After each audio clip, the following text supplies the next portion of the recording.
Welcome to Between Film. In this dialogue, we're going to be focusing on a community.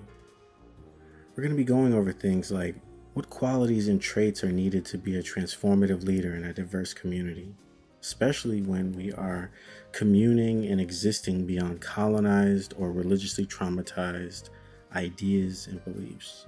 These are just some of the many introspective questions we will explore as we begin to analyze the Disney film series Toy Story 1 through 4.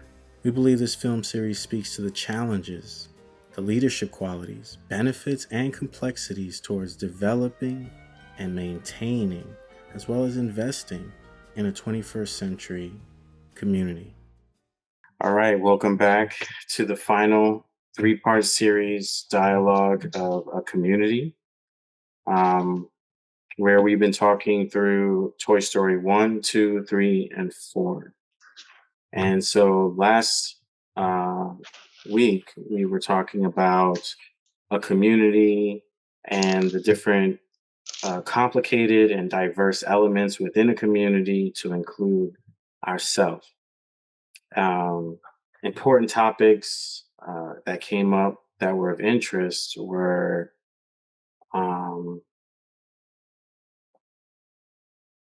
decentralized community, decentralized leadership. And these were huge. Thank you to Dr. Rafael Reyes for joining the discussion and really talking about that and bringing that up for us, because this was a crucial element to help us identify the advocate and this meta-spiritual leader in community, that which can be any of us. And that's what's so beautiful about it.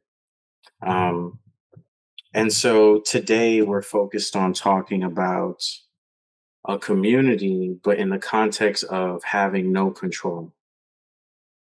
And a lot of us have been traumatized during our childhood. And this is really leading us to feel and believe and think that we have to control certain things, almost all things, in order to prevent us from being hurt again. And that hurt could look very different. And there could be a multitude of different things that are hurting you that are all, pushing you to believe that you have to control your environment, people, you have to control ideas, money, time, you know, so that you don't get hurt again like you did before. And this is a very interesting concept. And it's hard and difficult and very challenging for humans to even process and comprehend. It might take a lifetime or more to really sit with this and accept this and understand this for oneself. But in this lifetime, we are trying to chip away at it.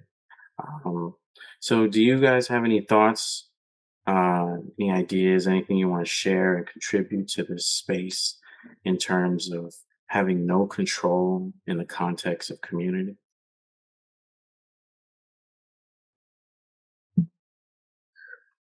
Good afternoon. I just wanted to share, first of all, thank you so much for that opening. And I think that that was a really powerful statement. And I don't think that many people don't realize how they move from the believing and trusting this world to now wanting to controlling because of fear of being hurt again. I see that in the lives of those that I'm very close to. Um, and I'm just like, why do you always have to control? Why do you always have to know? Why do you, to the point where even like, they move in this like strong, like spiritual discernment. And, you're like, okay, oh, that's a beautiful gift, but it's so strong because they don't trust even more. So they really like move in the spirit and that's as far as it goes.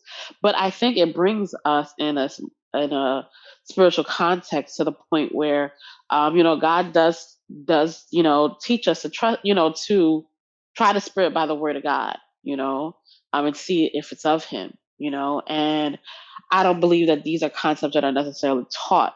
So now when you're forced to have to learn this because of this concept of, you're forced to be in a non-trusting place because you were never taught to do that, right? Those who you trust the most, that's the people who you're affected by and who it hurts the most from, because you trusted these people, you love these people, but yet you were hurt by these same people, and so it pushes you into a place of, I have to put on this armor.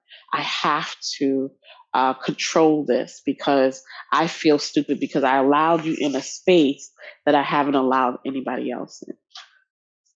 And so you see, like, that trauma resulted in moving the way that people are moving. Do you blame them? It's a form of protection, it's a defense mechanism. I need to protect me. But you also see how it impacts those relationships because of the lack of trust. Yeah, thank you. It was so insightful. As you were talking, the themes and ideas you were presenting and sharing really brought us to the idea of how, you know, Yeshua, Jesus in the Bible, has these teachings or these methods or ways of thinking that emulate what you're talking about, right? And so it's interesting how this is not new thinking. This is ancient thinking. Um, but it's funny how the war on information really, pushes us to have, a real hard time choosing which way to go. It seems like the ability to think for oneself is being, oppressed, right? For lack of a better word. But thank you for that because that really takes, Toy Story to that deeper realm of thinking, right? Where, you know, Woody as a character has been struggling with these very things that we're talking about, you know?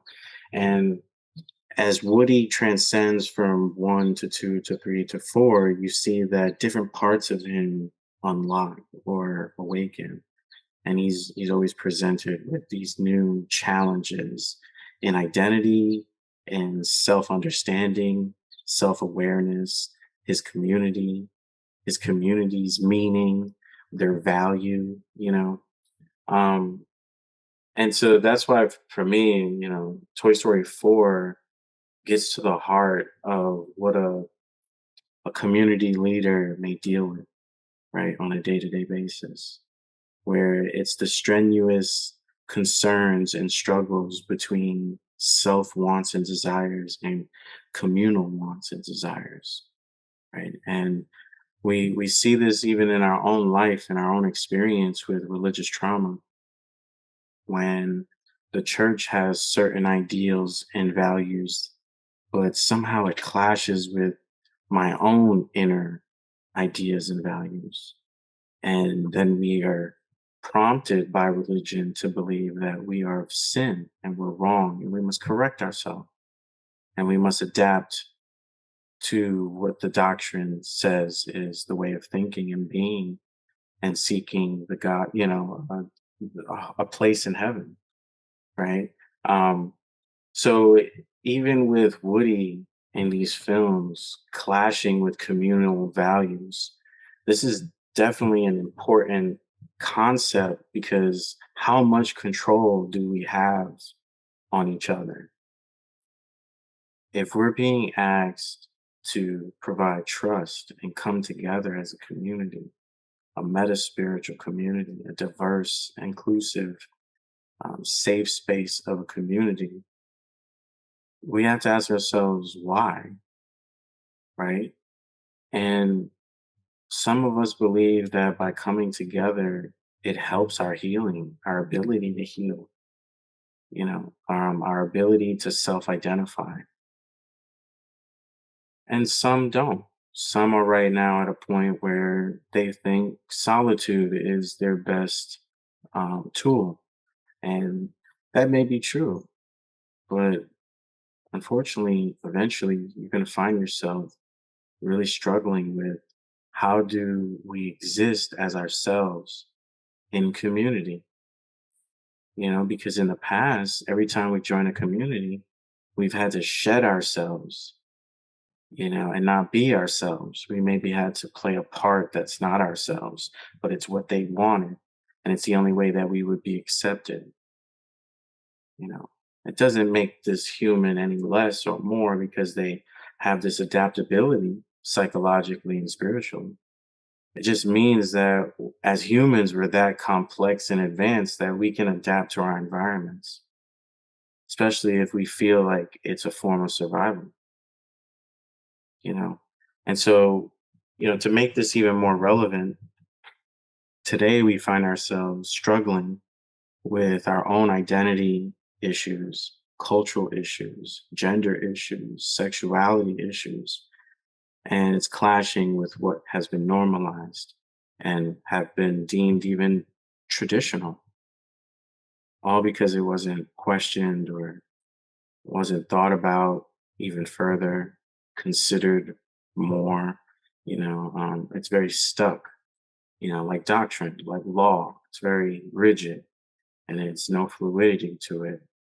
So for me, it raises like a deeper question of should humans really, you know, uh, be ruled by laws? You know, it just seems off to me. This is my personal opinion. And if you have a different one, please share. But just feels like something so rigid. Are we really that? How can we give over our power to that and say that this should be the thing that keeps us in line? You know, and so like we imagine public space being this meta spiritual community that accepts the human as they are entirely. And if something seems different or new, we inquire, we explore, we research, we question, but in a healthy way, right?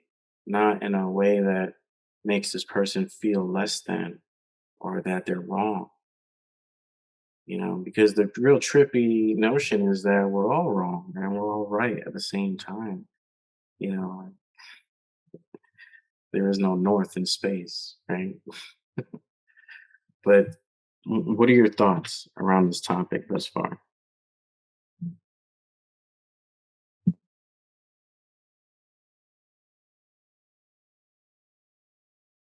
To add on to this dialogue here, I agree with you both, what you both shared. I think when it comes to community and when I do think about, the Toy Story movies, something that I have observed and, I tell myself maybe, like Bashi was saying, it's kind of like a defense mechanism.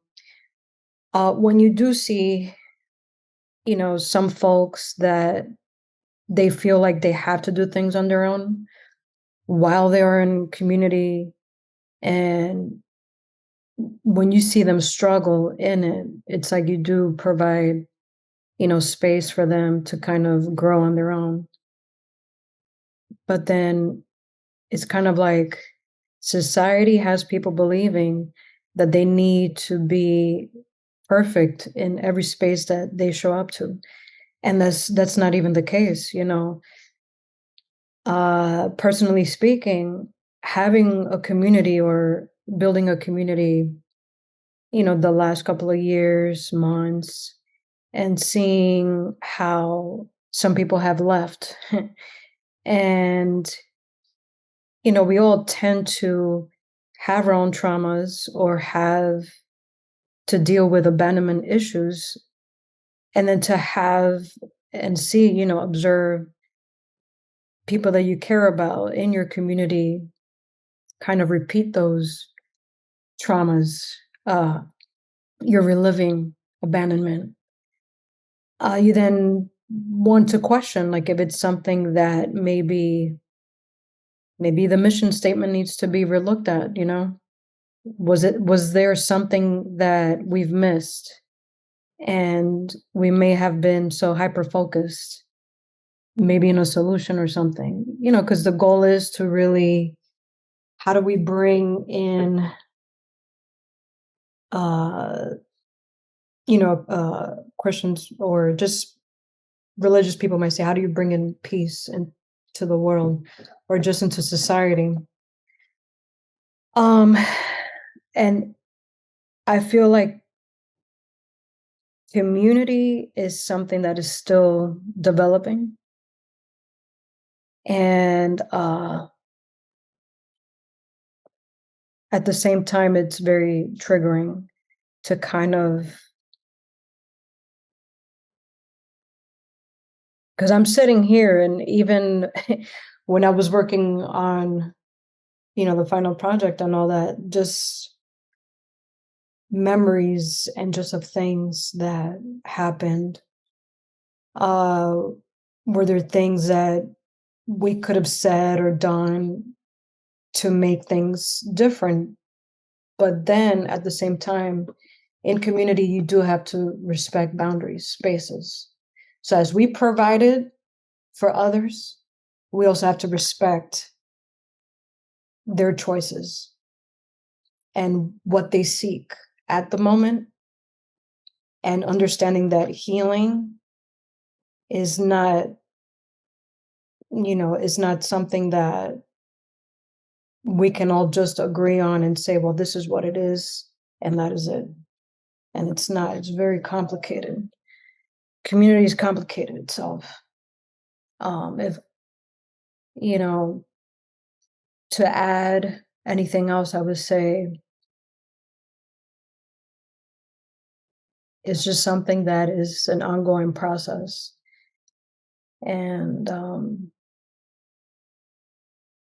I still deal with it, as you can see. I'm still figuring that out. So if that adds anything to it. No, it does. Thank you for that. Thank you for sharing that. Yeah, thank you so much for sharing that, sis. Thank you for your transparency and your vulnerability as well. I agree 100% with what you said. I also wanted to connect what you said with what A stated about laws, and you were connecting that to like the bylaws and stuff, right? And I think something so powerful that you said was, but yet we all have something called choice. We all have a choice. Something can be presented to you, and it's like we all like, yeah, we're in agreement, and then something shifts, like a Y is put into the equation of A, B, and C, and the Y is added, and now it shifts the whole equation. It shifts mentalities, it shifts people's purpose. And I think it goes back to identity and seeking of self, right? As individuals, because it's individuals that help make a community, but yet we all agreed to what this community is and what it looks like. So then it becomes okay. Then how did you lose yourself in this agreement? That reminds me of whenever God made a covenant with somebody. It was a covenant. It was a community. It's a I'm doing this, you're doing this, and together we're creating this. Like God's covenant with Moses, right? And all of this, it was a community to the point where even his father-in-law was like, yo, you killing yourself, bro. Like you need to put your spirit into your leaders so that they are actually taking on that position to lead and lead effectively in that same spirit that God has given to you. So again, moving in that same junction, but yet they still made mistakes. Like Moses' sister got kicked out the camp the first night. Like, yo, apparently you're not agreeing to this form of community. So we're going to teach you a lesson. But then at the end of the day, you have a choice. That's it. You have a choice, and I'm thinking about Toy Story 3 with the purple bear. he had a choice. They were like, "Yo, you could either be with us," or he was like, "Nah," and he still tried to throw them over. Like, "Nah, I don't want to be a part of that." That's your choice. That's your choice. Like, we could either save you, or you could be. He made a choice. Um, so I feel like that's the hurtful part of community. Like you said, what could we have done? And I don't feel like. So this is where I think about when it comes to accountability, and I don't think that when it comes to laws, right? And I think that's why law is important. A back to that statement too, because I feel like with law we have to take accountability, because if we have these statements, like your mission statement can be the law of this, right? This is what we believe. But anything outside of this, you're breaking our covenant. And I feel like that's why, see, the Bible is good, and it's really tricky, because we know that this is like the spirit of God was into people, but then you start to see the okay, well, but women was less than men, and you start to see these things. They're like, yo, what the heck? This is what God said, like, or you said this, so that's why it becomes tricky. But I feel like they did all of this as a form of control, and they took away your choice from it, for you not to learn. But then again, it also kept you in a place where um, you were forced to have to do it this way, which hurt a lot of people. I feel like a lot of people lost it because of it. But I'm sorry, I just transcended for a quick second. But I think at the end of the day, I feel like all of this is trying to control, but people are trying to say, but they're trying to add a positive word to what control is. But in some forms, you need to know control, because this is how we're operating. That's how I think, right? That's what the purpose of law is, because this is how we're operating. This is what we look like. This is what we're supposed to sound like. This is how we're supposed to, this is what we do to be who we are.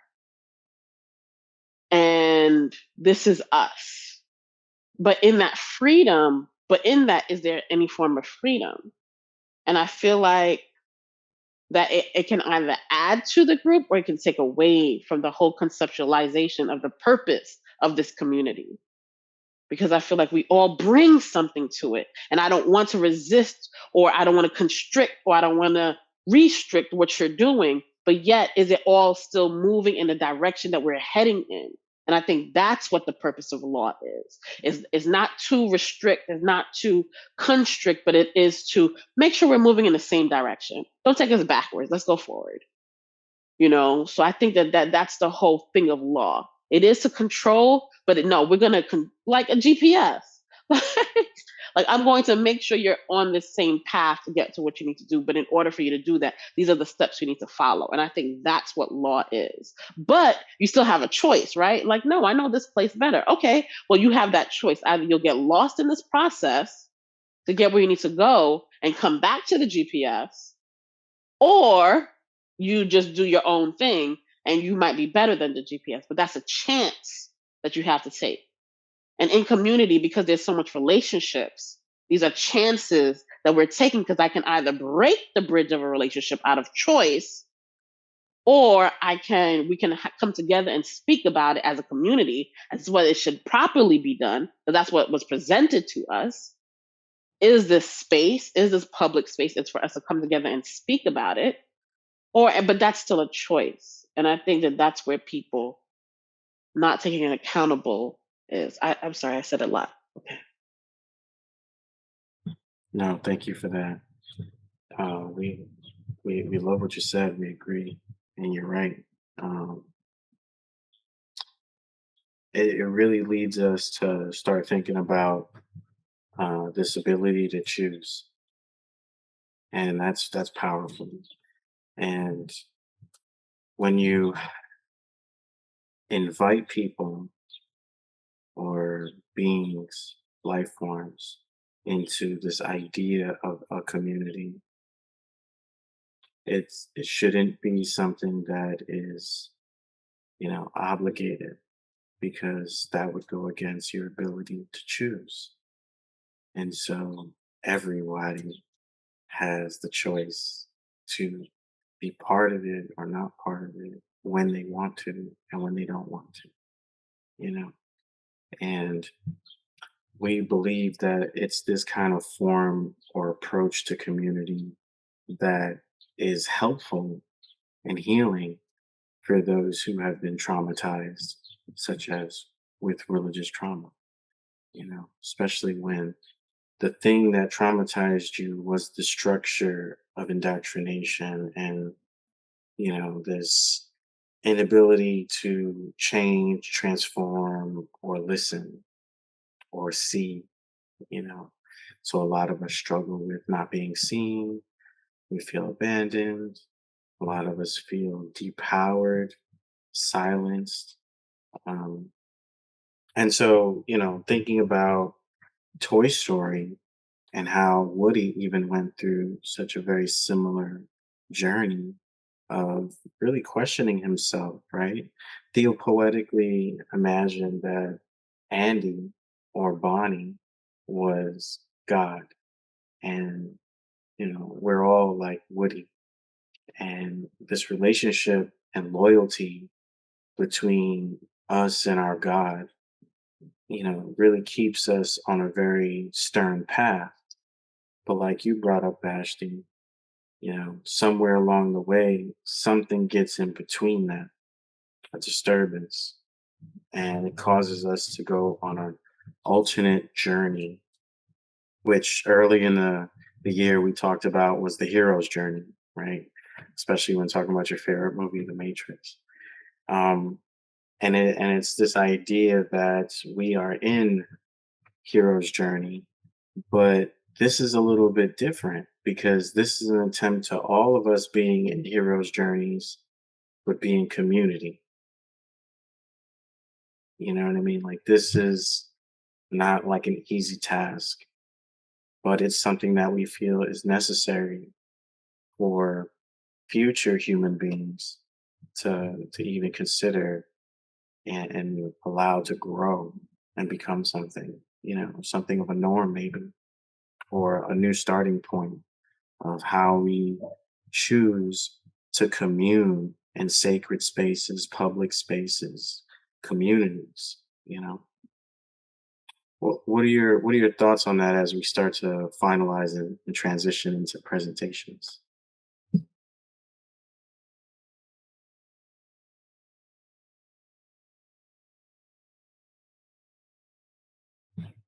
Yes, we love what you said, Vashti. We are all in a hero's journey, but in community. Yeah, that's really what we're trying to create here with public space and the other subspaces like between film. Creating this space to freely and comfortably and safely talk about these films in relation to ourselves and what we're dealing with as traumatized, religiously traumatized human beings in the 21st century, right? Like, that's huge. And um, oh, I go would like ahead. to add, and you know, I love that because it's like while we are in this hero's journey, we can then understand and acknowledge that we are all like sharing, like these if it's healing that is happening, like we share these things. They look different, but we can more or less kind of, agree on that we may not be perfect. Community is not supposed to look like that, but that, we each understand and hold each other to this accountability that, yeah, we're human. And because we're that, we then we're able to see like we're all struggling. There is no I'm better than you or they're better than me. Is that we're all in this journey together. And that is what's beautiful. Sometimes it gets lost, you know, through the messages when people are becoming vulnerable in a space. People might find that overwhelming, or that maybe their truth is not really their truth. Maybe they're dealing with imposter syndrome too. And so they believe that they have to be perceived a certain way. And a lot of that is learned behavior. So something that was mentioned, I think, I don't remember how many classes ago, but the decentralizing, that that is something that we must do and look forward to.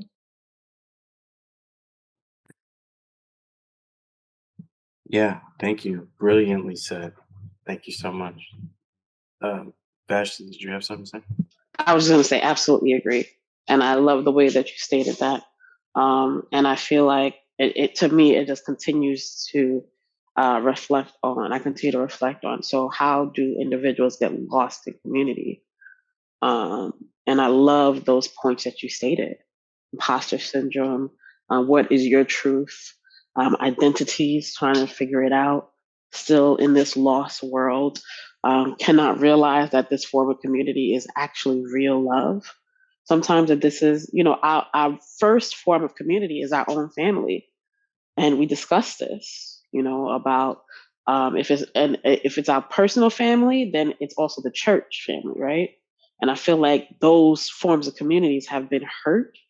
It has been it warped us because this is the safest community. How do I know love if my own mother didn't love me, or my own father didn't even tell me I was beautiful? So how the hell am I supposed to find love in some other man?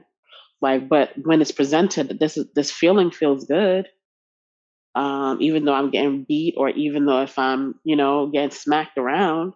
I guess this is a form of love. This is now my new community. And so now when we get into this loving space, that's like a foster child coming in and they like, yo, I just want to love on you. Yo, I don't know any love. Like everybody who said they loved me, they fucked me over. That's my form of love. So when you don't do it, I think there's something wrong with you. What do you want? What is your truth? And that trauma really plays a part. Um, and not everybody knows that. And I feel like as those who are fighting for the forms of healing, it's important to just step back because it's a choice that you have to now make. Am I going to allow you to take me through this cycle with you, or am I going to step aside and let you have some healing that you need to do? I'm here if you need me, but I don't want to be a punching bag in your process as well.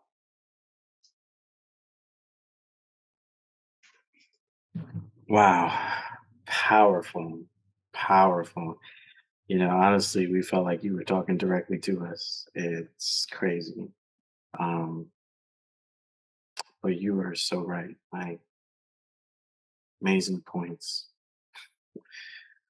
Um, as we transition to the final presentations, just wanted to be vulnerable, um, because what Ashley said is so inspiring. Most of our life, we have experienced this clash that Vashti is really bringing up, where we don't trust people. We were in a state of shock for years. Since the age of 9, we got initiated into foster care. So we definitely empathize deeply with what you said because we lived it in some form. And it's definitely something that even today, as a 34-year-old human being, like, we still struggle with these things. It doesn't go away as much as Disney movies present it sometimes, Like, for me, my traumas caused me to escape into films made by Disney, um, caused me to try to live in those worlds because they just felt better. They felt like it's where I should belong, you know? And, well, when we're in the process of becoming an adult, shedding these things that are childish in these films to see these deeper truths that are in between the lines is exactly what between film is all about. And so that's just, I guess, a snippet into where between film as an idea came from. It's really been a manifesting draft of an idea all my life, and it became now something that we see as a perspective, a way of analyzing and exegeting, quite frankly, films. So, on that note, let's get into the fun stuff. It's Jasenya's run up. She's got something special and exciting. We all know it's going to be fucking amazing. Um, so let's make time and let's tune in.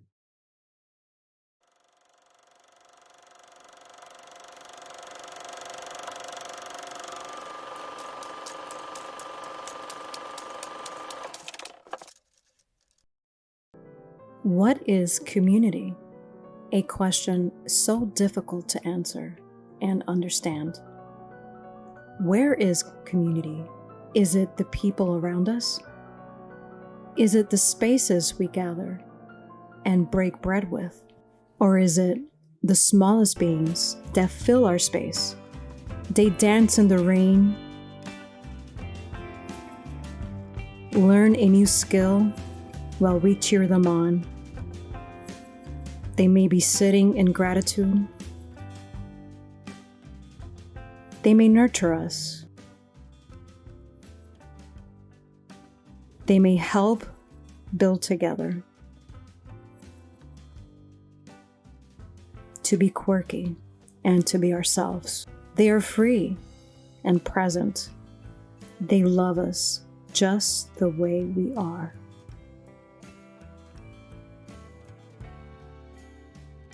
They may also be the memories we shared.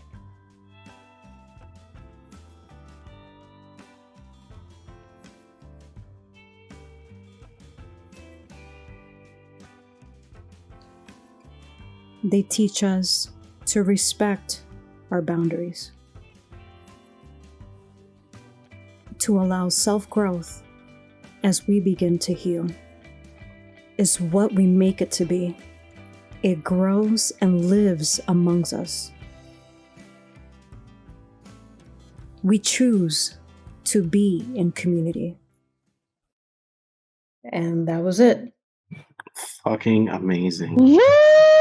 Yo. Wow. I love that. Oh my gosh. Yo, That you was surprised the shit amazing. out of us right now. That I'm was taking a moment. amazing. Yeah. Wow. And the pictures you chose was Oh my divine, gosh. divine, divine.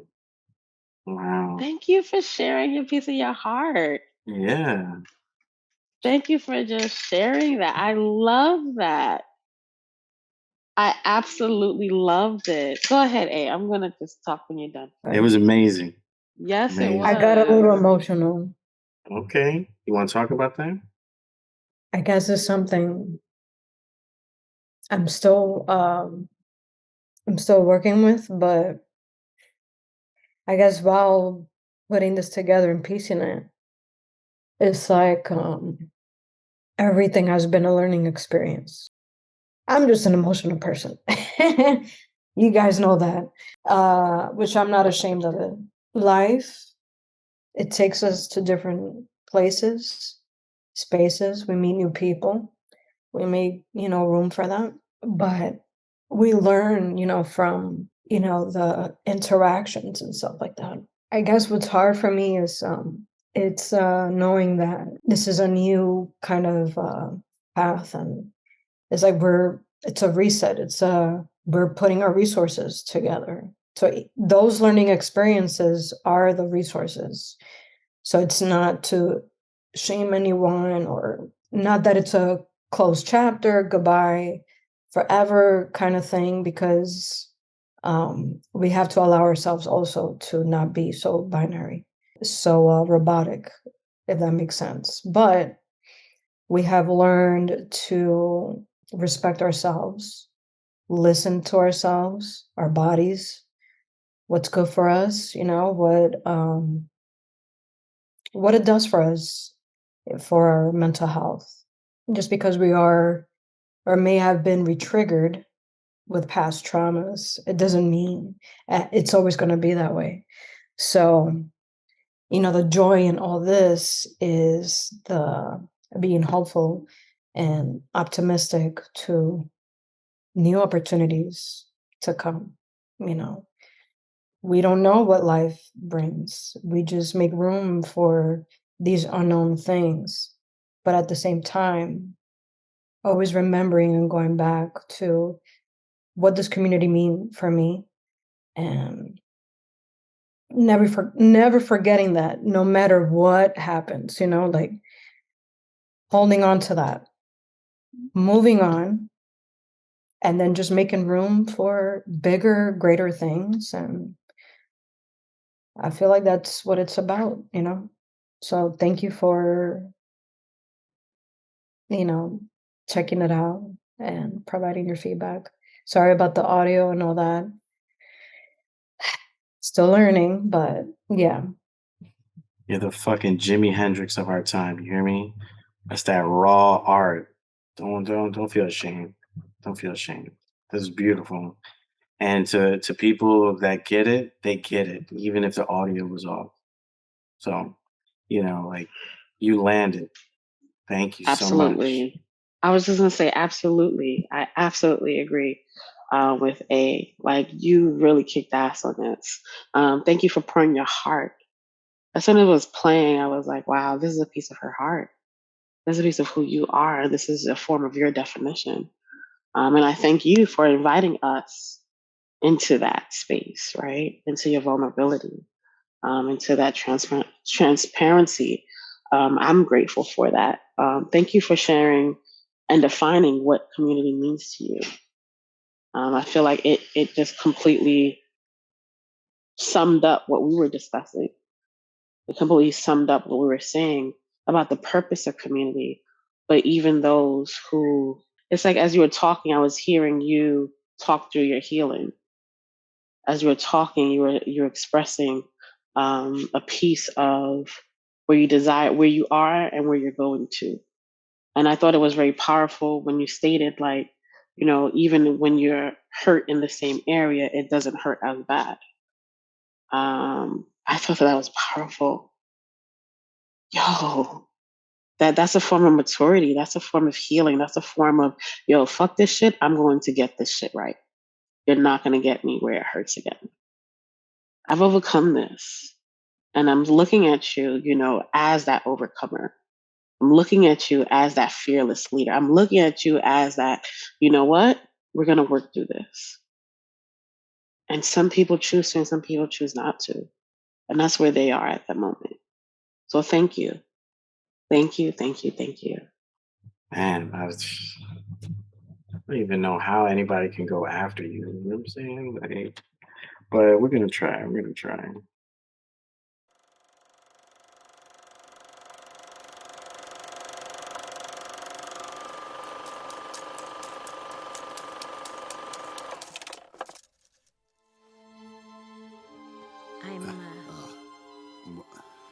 I'm glad I got to see you again. I don't.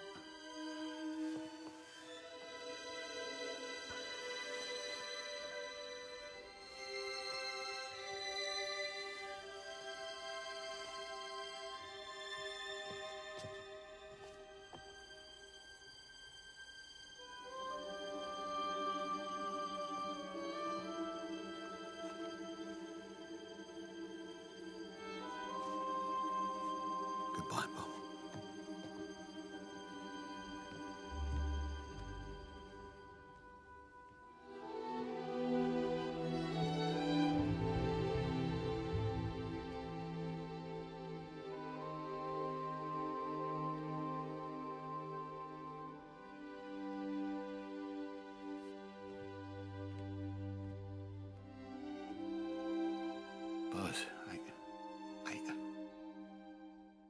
She'll be okay.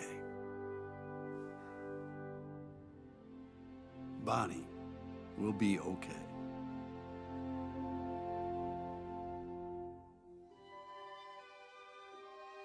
You sure? Hey, listen to your inner voice.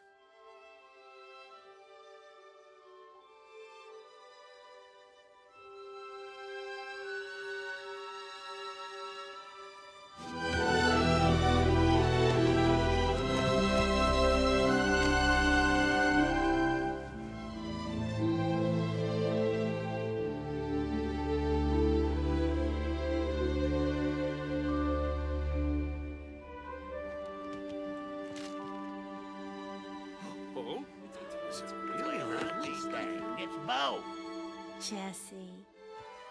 Bo.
So long, Forky. Forky? Who's watching the doors? Go, go, go! Oh my goodness, the awning. What is going on?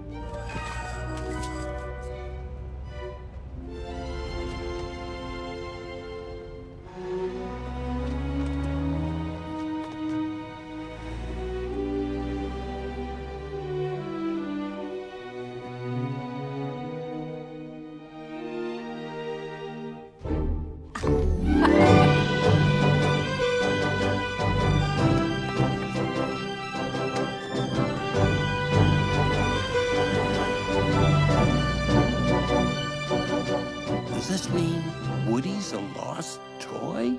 He's not lost. Not anymore. To infinity and beyond.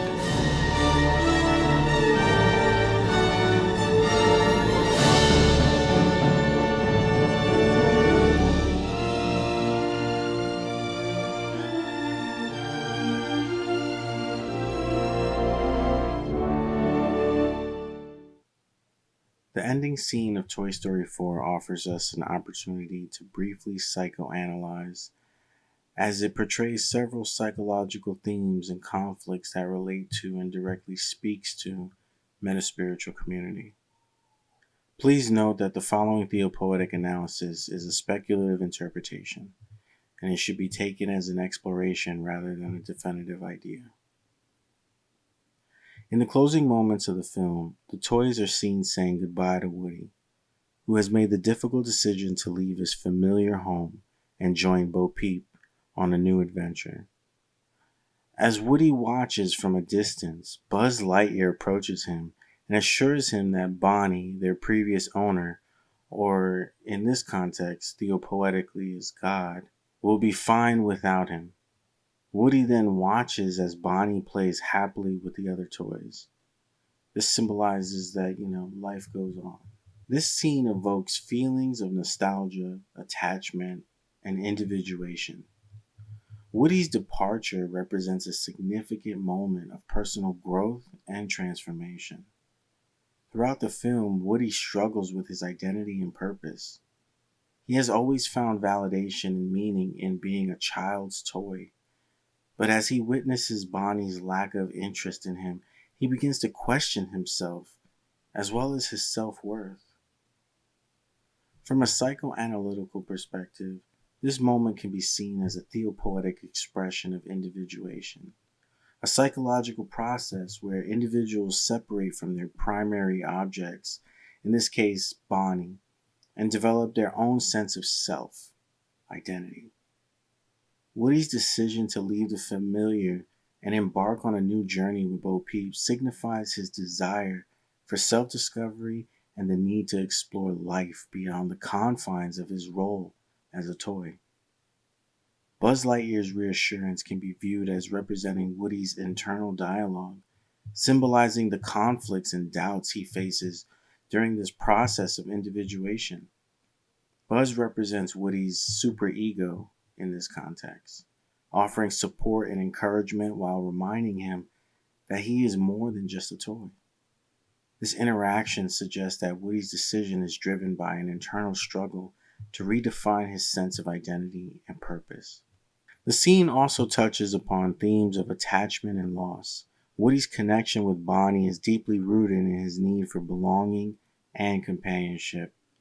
However, as Bonnie outgrows him and shows less interest, Woody experiences a sense of abandonment and existential fear. The toys playing happily without Woody can trigger feelings of insignificance and rejection, reinforcing his decision to separate and search for a new sense of purpose.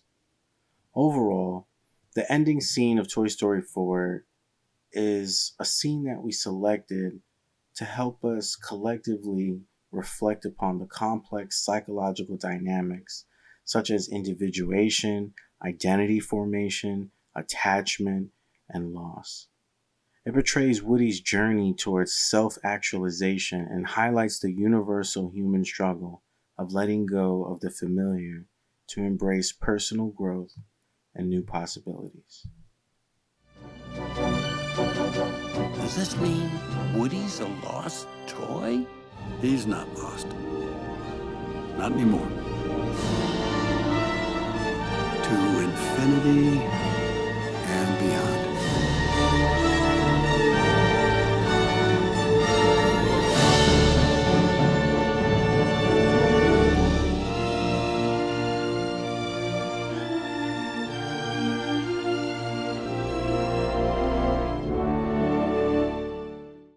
All right, what y'all think? Very informative. Very clear. Yes. I love that. I love that breakdown. Go ahead, Yasumi. I'll go after you. Oh, no, no, go ahead, finish. I was saying very informative. I love that breakdown. I love how you use the psychology into it. I love that. Thank you for bringing that in because I know that that is an area that you focus on. I love the humanistic. I feel that was real because I feel like you see that as these Disney movies are playing. I feel like it's through this class that I was able to see that other form. Oh shoot, that's a good point. Like, oh wow, that because it's like a child's like breakdown, it's easier to obtain, especially for Woody to be that leader. That's hard to be that leader, but I feel like you are a leader when you know it's your time to go too. I think that's what makes a powerful leader. You don't always have to be in control. You don't always have to be the one to make a decision. Even for Buzz Lightyear to be there and being able to make a decision, that's a big move too. To be able to share and to know that you don't know everything. And I remember in that second movie, that was what he dealt with. He fought with to be able to share that, like, because everybody, woo, ooh, Buzz Lightyear, like everybody was thing. But he had to realize he had flaws too.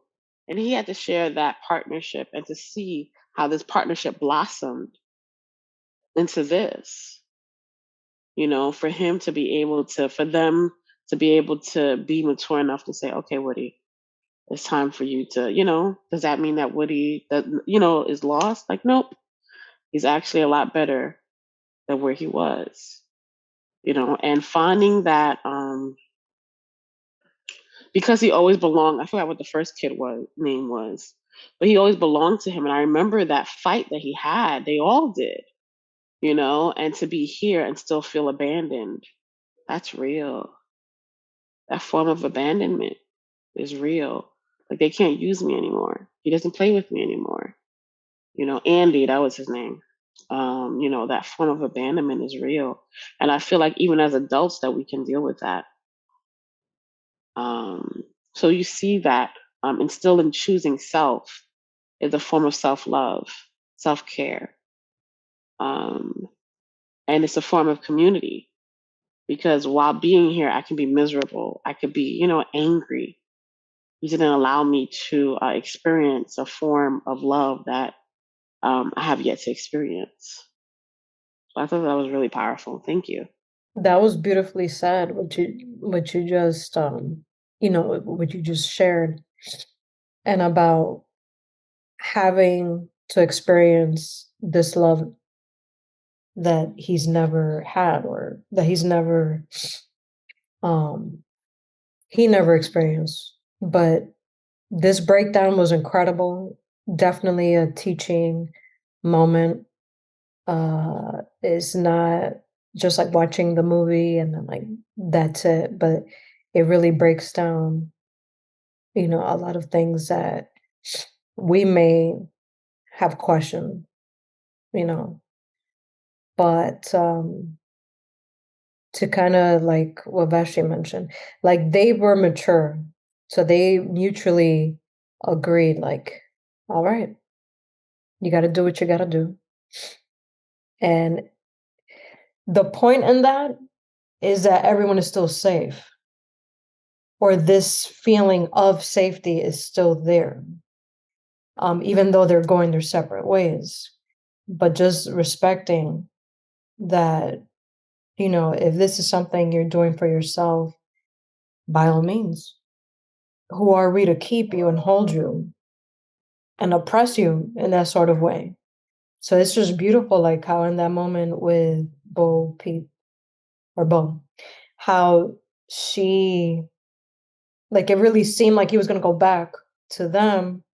But then within that kind of, within that, like, departing, that right there, like something just happened within him, maybe spiritually, something went on where it's almost as if his instinct came in and spoke. So that kind of like divine, the this divine God, or whatever we may interpret it as, you know, that spoke through him. And even by him saying that, they even embraced that and received it. And it's like, oh, all right, this is it. And we're okay. You know, it's just beautiful to kind of see that. So I appreciate you putting this together, and especially choosing that scene, because it's a very emotional thing to see, but you can also relate to that, experience it maybe in your life. So thank you for that. Thank you both for your feedback. Appreciate it. Yeah. This scene, I mean, it was so hard to pick a scene, but we picked this scene to help really drive home the ideas about community and community development, and community growth, especially in the 21st century, the things that we have to consider, like emotional intelligence. So that's why we felt it was, necessary to come from a psychoanalytical perspective, um, really founded in Carl Jung's, research and findings. So um, we used it as a form of language, and blended it in. So yeah, and me, personally, you know, reflecting on the second out of the three-part series dialogue we had with Dr. Rafael Reyes, um, he it really got me going with this, decentralization, right? Like it was there the whole time, but it's really been something that has been illuminating for me because we had to even check ourselves, and say, are we that? Are we emulating that? Are we practicing that? You know, um, because the last thing we want to do is become, the very structure that we left or, was exiled from for some of us, and we don't want to continue those traditional patterns of abuse, you know. And we wanted to add how in the background, I think we've been talking about this paradigm of domestic abuse, right? Like we could easily see how like this is like a very violent relationship that when one side of the party is oppressing the other, and it comes off very abusive, keeping that character or person from growing, And so we love how in this end scene, that, like you said, the mutual decision of allowing Woody to continue to grow and explore and become something unimaginable. Because that whole premise about you're more than just a child's plaything. And here we are on the screen looking at toys, right? And it's like we have toys, and it's just like this idea of something that was created to serve only one purpose, but then turns out has infinite possibilities to become something more. We can't help but see how that's like, you know, enslaving people and bringing them here to America and keeping them as slaves and thinking that they only serve that purpose when actually they're human beings and their possibilities are endless. Like it's just crazy to me how this analogy can really be spread out from micro to macro, but it's something that helps us identify oppression as well as our self identity, amongst all this chaos and debris. But thank you for a wonderful process, dialogue. This has been truly educational, liberating, spiritual for me, enlightening. We hope that it was the same for you. And the next and final um, between film dialogue will be focused on the shadow of self. So we'll be focusing on the movie The Joker, with Joaquin Phoenix. Yeah, it's gonna be dope. You know what I mean? Like, there's so many ways we could have gone about the Joker, but to go this route, it's gonna be phenomenal. You know what I mean? So excited. So look out for that. That's gonna happen in August, we believe. Yes. Well, we will keep everybody posted. And so, as we close out, does anyone have any final thoughts, ideas, anything on the mind? This was amazing. Thank you. Thank you for your time and due diligence. Thank you for your love and your commitment. Thank you for your consistency. Despite what things look like, I know that you are on and you're moving. And I appreciate that. I'm looking forward to the Joker because I have my thing with certain movies. But I started watching the Joker and it's really dark. So I think it put me in a place to like really sit down and actually watch it because I was really interested in fully because one of my favorite Joker movies is one with Heath Ledger. Absolute favorite. So to see this character played in this role is like, oh shit. Appreciate it. You're absolutely right. It is a dark one, hence the shadow aspect. So we're really excited because we have so many sub topics amongst the dialogue that we need to explore. Um, and because there's always this idea that there's growth out of it too. So we're not just gonna go on this magic school bus trip into the abyss just for the sake of it. Really appreciate you guys coming together and being part of this space of thought, feelings, and evolution. We love you, each and every one of you, even the ones that are not physically and digitally here, but will catch up later. We love you. Thank you for even still being a part of this community at the length in which you choose. We love you regardless. And, we have nothing but love for everyone in this space because that's what the world needs.